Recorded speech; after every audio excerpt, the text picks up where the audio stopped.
Hey everybody, good evening. I hope you're all well.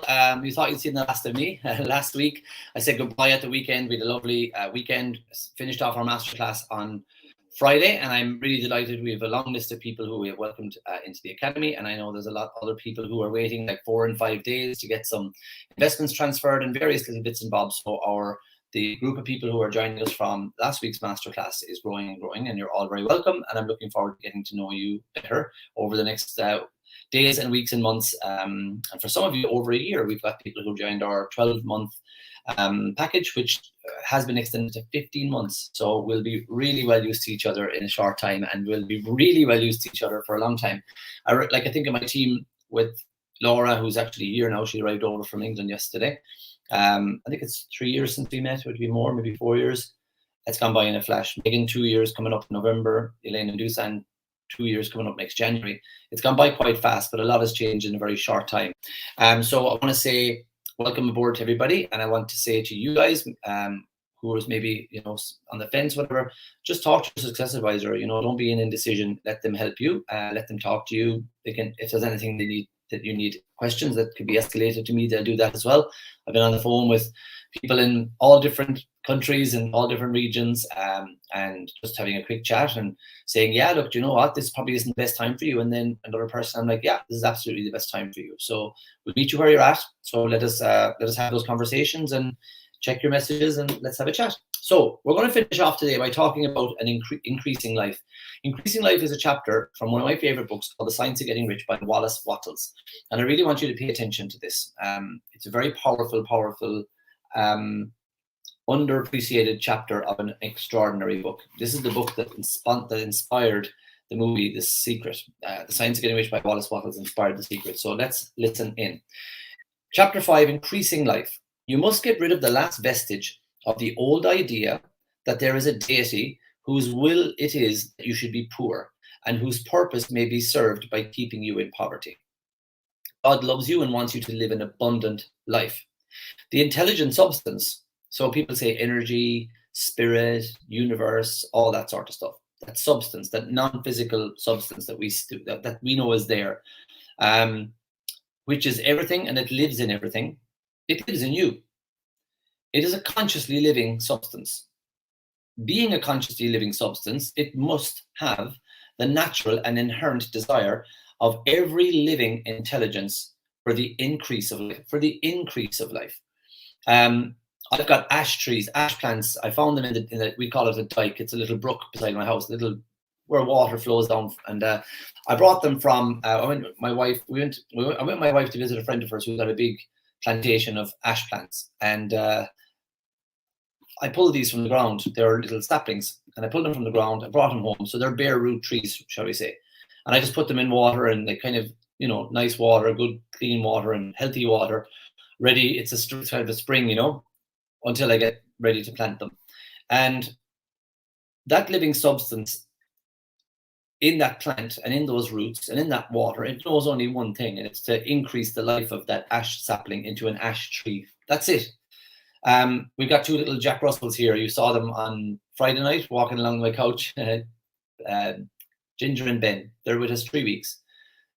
All they know what to do is to grow into bigger Jack Russells. And I see them, having that hunting instinct that Jack Russells have. Like, they burrow into things. They're really interested in holes like the rabbits or hares have left. They want to get in. It's all instinct. They know nothing else. But we are the only creatures, so far as we know, that are uncomfortable in our environment. We're always, I'll paint my house, and I'll add on an extension, and I'll move here, and I'll move there, and I'd like to live in an upstairs house, and I'd like to live in a basement place, and I'd like to. We're so uncomfortable in our environment. But that can be so beautiful as well, because what we're doing is we're following our pattern plan, which is to grow and flourish in all aspects of life. So he says, you must get rid of this whole vestige that, the world is conspiring against me, or I need to wait until I know I'm 100% ready, or I need to know when it's the best time. There's the best time. Everything you need is a second away. We had one lady who said, and Megan, I really want to work with you. I really, really do. But as it happens, I don't have some money or whatever. And she just went outside, and Megan's like, don't accept that idea. You don't have money. There's abundance all around you. Just go and make a decision and go outside. And she went outside, and I think a friend called her up, and she was like, I have money. I'll give it to you. You just don't know where it's going to come from or how it can happen. And you've seen it happen again and again and again. You've heard us talk about example after example last week. But the intelligent substance, which is everything and lives in everything, it lives in you. And it's consciously living. And being a consciously living substance, it must have the natural and inherent desire of every other living intelligence for one job only, and that's the increase of life. Every living thing must continually seek for the enlargement of its own life, because life is the mere act of living. It must increase itself. Life must increase itself. The universe is always expanding. It can't do for you what it can do through you. So don't wait until I'm ready to be perfectly ready, because it's been trying to work through you forever, and it's working through you. I spoke to an absolutely lovely lady this morning, just like top person, like just she can do whatever she wants. The world is at her feet. I know it. And I've seen from her own admission, nails it, not too happy with it, not too happy with it. Like, these are different categories. Yeah, I nail it, I'm not happy with it. So it's almost like she's taking pure, unadulterated energy in its absolute gorgeous form, and she's putting it through her physical body, putting it through her brain, nervous system, the whole self-image. And as it's passing through, like, if you want to look at it this way, if you put cream into a piping bag or icing and you pipe it out, it's going to come out the end of the nozzle in the shape of the nozzle that you've put on it. So it'll give like little 6 lines off it, or it'll give 4 lines off it, or little round dots, whatever you squeeze out it, right? But this woman I spoke to this morning has her own shape of that nozzle is in its own particular shape, and it can only produce, but the shape was created by her, intentionally and unintentionally. There are standards that she has created for herself, which means that when this energy comes to her and through her and goes out, it's going out in a way that's in harmony with the results that she has right now. But she doesn't like those results anymore, because she's a human being. She's got a consciousness, and she's using her hear, see, smell, taste, and touch conscious mind to look at her life and go, I'm not happy with that part. I don't want that part. I don't want that part. I want that part to improve. I want that part to change. I want that part to get better. So what's actually starting to happen now is that this lady is going to clear it all out and start over. And she's going to say, I'm changing my new self-image. I'm prosperous and I'm happy in this, like in all of the categories, not just 4 or 5 of the 7, all categories. Hang on one sec. Silly doggies.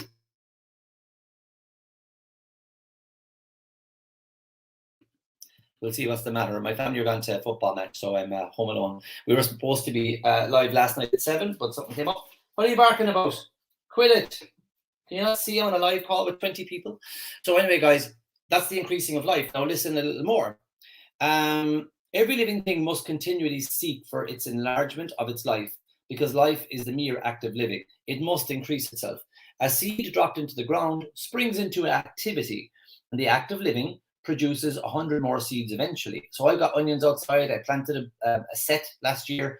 They bolted in the lovely hot summer that we had, and they've created lovely bulbs of flowers. There's like 2 bees on every bulb. It's stunning, really beautiful. But I'm going to take them out in a while, let them dry, and then I'm going to shake them into a bucket, and all these little black seeds will pop out. So I'll get probably 60 or 50 black seeds from one onion set that I planted last year. When I regrow all 50 of those, I'll have 50 more sets next year for planting the following year, and I'll have big, juicy, really big, round, lovely onions 2 years from now. So when I dropped one set into the soil, I bought that in some organic food shop. I can't remember where I got them, but it was a small set. It looks like a tiny shallot. I put that in that was a seed at the springtime, and now I'm going to have hundreds of seeds from that one. The act of living, life trying to reproduce itself through whatever it is, those seeds were never there. That big green stalk was never there. The flowers, the bulbs, the little things that are producing the seeds, how could they all be inside in that small set? But they were. It's the livingness of life. And what a human being does is we choke out our own livingness of life when we stop doing what we want to do. This chapter is called Increasing Life. Life is always trying to increasing, but human beings stop it. We've been given creative faculties and creative powers to take the energy and do whatever we want. but we don't want to make onion seeds. We don't want to become a Jack Russell. We don't want to, we want to become the best us. We can't block that flow up anymore. Everything, like, it's already Tuesday. So our masterclass finished on Friday. Did you kind of slip back into regular habits, Saturday, Sunday, Monday, Tuesday, not involved with the material, not really studying, not doing worksheets, not involved with a community of people that are buzzing and going to the next level? Intelligence is under the same necessity for a continuous increase. Infinite intelligence, universe, God, spiritual resonance, source, whatever it may be. It's really trying to always show itself through you, always. Consciousness is continually expanding. So every fact that we learn leads us to the learning of another fact. And I used to describe this in my master classes like a string of pearls, you know, so other side. And if you go to the very middle one and you hold it, both sides will drop down. So let's say you pick one side up. So now this side from the center pearl is going upwards, and this side from the center pearl is going downwards.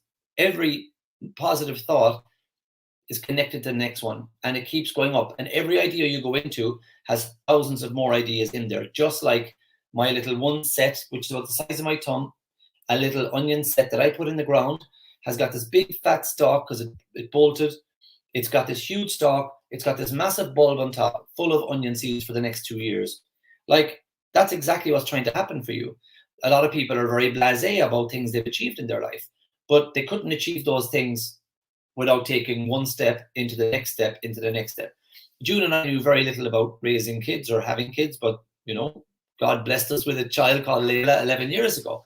And then the doctor in Galway University Hospital was like, "Oh, you can go home." And we're like, "Sorry, what?" On our own, like with the baby, we just weren't ready. They're like, "No, away you go." We weren't ready to leave the hospital, and we were driving home, and I was like 4 miles an hour, like, "Get off the road, that fucking bus.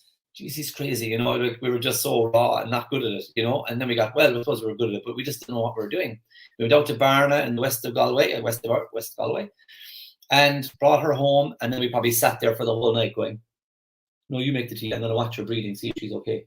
Right? Okay. I'm tired. I'm not going to bed. I have to stay up and watch her all night, you know. Like, but now we know how to do it. Like, we've had 2 more kids. If anybody visits with little Babas, we're like, "Here, I know what to do. Give me that Baba. No problem. I'll change the chain napping. Not a bother." I'd run a mile from those things before I had children. But when you get into that new life, you know everything about it. I remember going to my first webinar. We didn't have Wi-Fi in my grandmother's house. It was so old, thick old walls. So I had to go over to my mom and dad's. And I was like one of these adults who's still acting like a spoiled child. I was like, I don't have that relationship with them. But that night I was like, "I'm trying to grow a business here. And you need to get, like, turn off the telly, get into the living room. I'll be done in an hour." And I sat there sweating, and I was like, "Hi, hello, can you hear me okay? All right. So welcome to my presentation." Oh, hang on, the slide's not working. Sorry, thanks for your patience now. Hang on a minute. I was all over the place. You might say I'm still all over the place with the barking dogs and all that, but you know what? It's life. It is what it is. It's not like that time when the guy was on BBC and babies came into his office while he was live on BBC, and then the nanny came flying in and she fell and she grabbed the baby and threw her and like pulled him out. So it's okay. It's 2 barking dogs in the background. You're grand. I know you're all fine with that. But what I'm trying to say here, guys, is I got good at it. You know, the first one but I had to do it. I was afraid to jump off the pier with the kids this summer. They were all wearing life jackets at the beginning, and I did too. And I just was afraid of the jump because I jumped when I was a child, 14, and I really got a fright. And it kind of put me off. And then I just got into it, and I got into it, and I got into it. And then they all got into it. And now there's no life jackets. We just jump and backflip, and we do 360s and 720s and all that kind of stuff. You get better at everything, but you've got to do it first. You've got to do it. You've got to start, or else you're not increasing the life. You're stemming the flow. And that's what happened. Like, you increased your life last week during the masterclass. You started thinking differently, hanging out with different people, listening to different kind of stuff. And you started going up, and we heard people with great results, and they went up and up and up and up and up. And, you know, I wonder, are you guys getting the same energy out of going back on your own Monday, Tuesday so far, you know? So what I'm saying here is every thought that you make, it links to another. So if you say, "I can't, I don't have money," you're linking to others in harmony with that. So you got to keep thinking, "I'm consciously aware I can't right now, but I believe I can." You got to link your thoughts, which is in the lower half of that diagram, the self-image or the subconscious mind. You got to link the thought to what you want. Okay, you might be aware you don't have what you want, but you got to link the belief, the thought, the faith, the thinking stuff, the exciting stuff to the wants. Okay, you got to think about what you want. In order to know more, to do more, and to be more, we must have more. We must have more of the livingness of life. We must have more things to use, because we learn and do and only become from using those things. So we must get rich so that we can live more. So he's talking about richness and abundance of not more for greed, but more for, like, I can't have 10 people over for dinner around my table unless I've got a table that can seat 10 people. I could never do that in any of the college houses I was in, or in my granny's old cottage, but I could do it in this house, because that's what I wanted. When I went to buy it, I measured the living room and I said, let's get a table that we can put the most amount of chairs around, like dinner parties for 8 or 10 or 12 people. And we can do that. So I wanted that. So you think about the outcome that you want, and then you think about the stuff that you want to see happening. Desire for more, desire for riches, desire for, and again, it's riches and abundance of time as well. Time off, time with your kids, time to sit down and listen to them and not be, hang on a minute, I'm busy, I'm on my phone, I'm so busy. So the desire for this is simply the capacity for a larger life within you, seeking its own fulfillment. It's already seeking fulfillment. And then, of course, we're kind of conditioned to think that it's greedy and wrong, and you can't want for more because you're only a this or you're only a that. So you're cutting off the livingness of life that's trying to flow out through you when you take on that attitude. Every desire is the effort of an unexpressed possibility. Every desire is an effort of an unexpressed possibility that's trying to come into action. I've got a lot of ideas that are on the shelf over there. I've a lot of ideas that they're not on the shelf because I'm procrastinating, because I'm scared. It's because I'm doing exactly what I want to do now, and a little bit more. A little bit more for the lavishing sake. That little bit more that's worth all the rest. That little bit more that always brings me 10 times more. That's what I'm doing now. But I'm not overstretching myself and burning out, because that's a fool's game. And it's why a lot of people fail at personal development, because they buy a course and then they start doing loads of stuff, and then I don't get the results. You have to think first, and then you have to feel, and then you have to really decide on what you want based on your desires, and then you take the appropriate action and a little bit more. The appropriate action and just a little bit more, not burning out. Okay, there's a lovely, proven, systematic practice to this. I told a lady today who started with us, circle 3 weeks from today, and don't rush between now and then. In 3 weeks from today, if you've got your goal under your belt and you're enjoying, you've got a good routine, now we'll start from then. Just don't be thinking you got to do it all today. It is the desire of God that you should have abundance and be wealthy and rich. He wants you to get rich because he can express himself better through you if you have plenty of things to use in giving him expression.